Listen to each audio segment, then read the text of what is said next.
friends, today we're going to read The Amazing Pig by Paul Galdone. Once upon a time, in a land far across the sea, there was a king who had a beautiful daughter.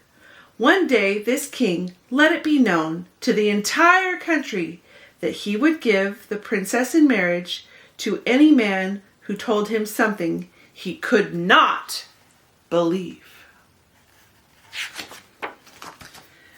Now, in a small village in that country, there lived a poor peasant with his wife, 7 daughters, a son, and a pig. When the poor peasant's son heard of the king's offer, he decided to set out for the palace to try to win the beautiful princess for his wife. After a long journey, the peasant's son arrived at the palace gates. The guards permitted him to enter and told him to join a long line of princes and knights and noblemen who were all waiting to see the king. As the young man waited patiently, he saw many other princes and knights and noblemen leaving the palace.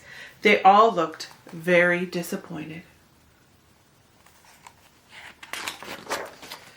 At last it was the young man's turn to present himself to the king.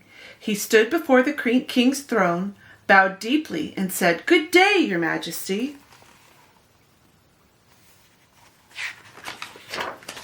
"Good day to you, my lad," the king said kindly.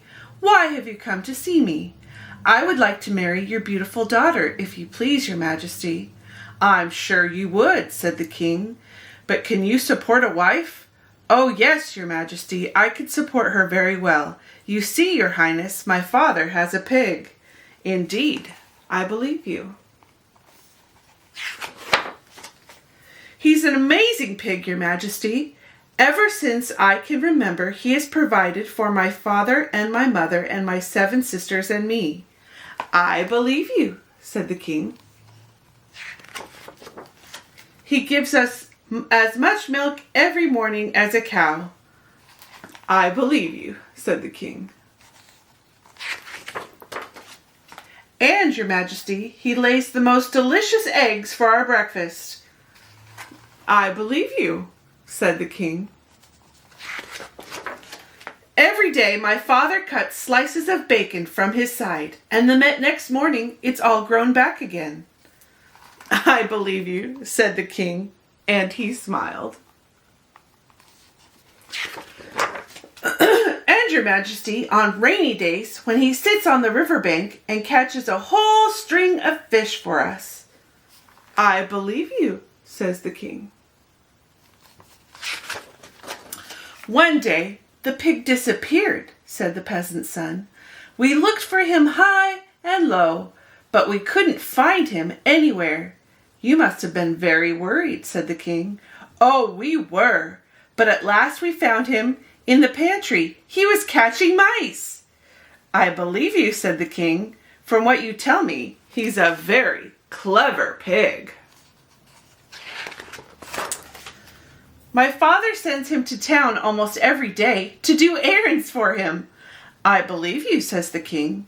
"The pig orders all my father's clothes, and mine too, from your majesty's own tailor."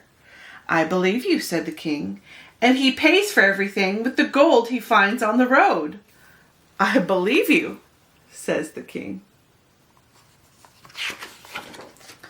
"But lately, your majesty, the pig has become restless and difficult to handle. He refuses to go where he is told and will not even allow my father to slice any more bacon from his side." "That's too bad," said the king. "Besides, your majesty, he's getting quite blind and can hardly see where he's going." "He should be led," said the king. "Yes, your majesty. That is why my father hired your own grandfather as a swineherd to look after him." "My grandfather a swineherd? That can't be true," yelled the king. "I don't believe you." Then, too late, he remembered his promise.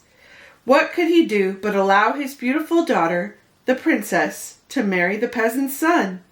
The couple lived happily for many years. And when the poor peasant's son finally inherited the kingdom, the people declared they had never had so wise a ruler. They always believed what he had to say, except when they told them the story of the amazing pig. The end.